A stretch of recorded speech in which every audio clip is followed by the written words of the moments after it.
We're going to keep talking about the oil situation because it's not just China that is having to deal with the aftermath of Hurricane Ida almost 2 weeks later. We want to bring in Rebecca Babin. She is CIBC's Private Wealth Management Senior Energy Trader. Thank you for joining us here on Yahoo Finance Live.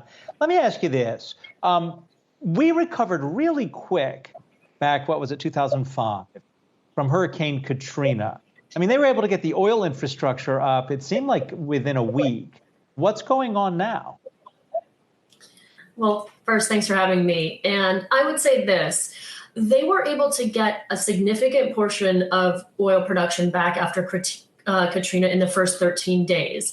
This process with Ida has been a little bit slower. And the reason for that is that a lot of the electricity and the electrical grid and the infrastructure related to Ida has really hurt the restart process. So if you can't get your workers to the platform to assess the damage and start the repairs, you're behind the game. So I think what we're seeing is Ida is causing restart to start slower, but where I caution you from extrapolating out too far when we look at Katrina versus Ida is Katrina did cause prolonged shutdowns in some oil platforms to never come back online.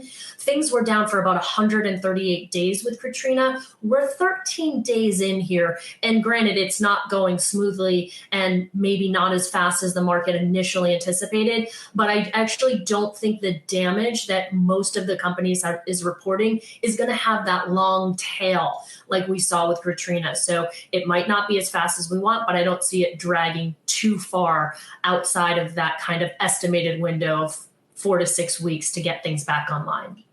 Rebecca, is that why we're not seeing a bigger reaction in crude? Because when you take a look at the price, yes, it's gone up a little bit, although it's under pressure today, trading just around $68 a barrel. I mean, why haven't we seen a bigger reaction, do you think, in the crude oil markets? Yeah, that's a great question. I think two things. We've become somewhat desensitized to storms and short-term impacts. The market has learned to read through them as transitory, to use that term. And secondly, as you guys have mentioned, there's been some releases from the Strategic Petroleum Reserve in the U.S., which was announced. But then again, we saw another release from China today. So there has been kind of this coordinated effort to maybe make the price movements not quite as extreme as we've seen in the past, with several governments using some of their tools to do that. Rebecca, what, if anything, can the oil industry do? Can people on the other side, the consumers, is there anything we can do to prepare for these storms? Or it seems as if there's not, other than just storing oil. Well, actually, I think there are some things that we could do to shore up our infrastructure, but it requires investment, right? It requires us to put in more expensive infrastructure to protect our infrastructure a little more differently than we may have in the past.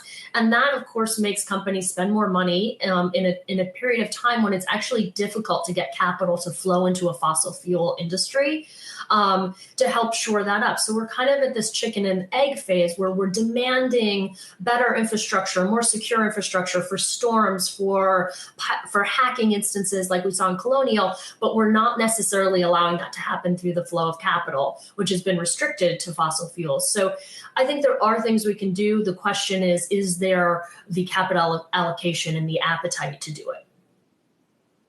Rebecca, where do you see us trading from here with crude right around, like we were saying, $68 a barrel? We were discussing with a guest earlier in the week, and he was saying he doesn't really see it moving substantially beyond $70 a barrel. Is that in line with what you're thinking? It is. And I think the reason I can agree with that are a couple of reasons. We just exited the seasonally strongest period for U.S. driving. And those were the demand numbers were great. However, I think things are starting to cool off a little bit. We are seeing several countries start to bring back production, whether it's OPEC, whether it's China, trying to keep the market from overheating. So I do think that 70 seems to be where we start to see interaction with the market to prevent price increases. Now, do I see it cratering back down to 50? No, I think we probably stay in this 60 to 70 range in WTI, as demand has in some cases been relatively strong. If we look at India, when we look at the headlines with the Delta variant, that their demand has really held up pretty well. So I don't see this massive sell-off either. Rebecca, broadening this out, the pressure on the oil industry is different. It is greater than just storms. For instance, I'm looking, and this is just a minor thing, but I'm looking at Royal Dutch Shell, the B shares, trading it today at about $39 a share, whereas 2 years ago that would have been around $64. Is the oil industry, are they ever going to be able to recapture the value that seems to have been lost over the last 2 years?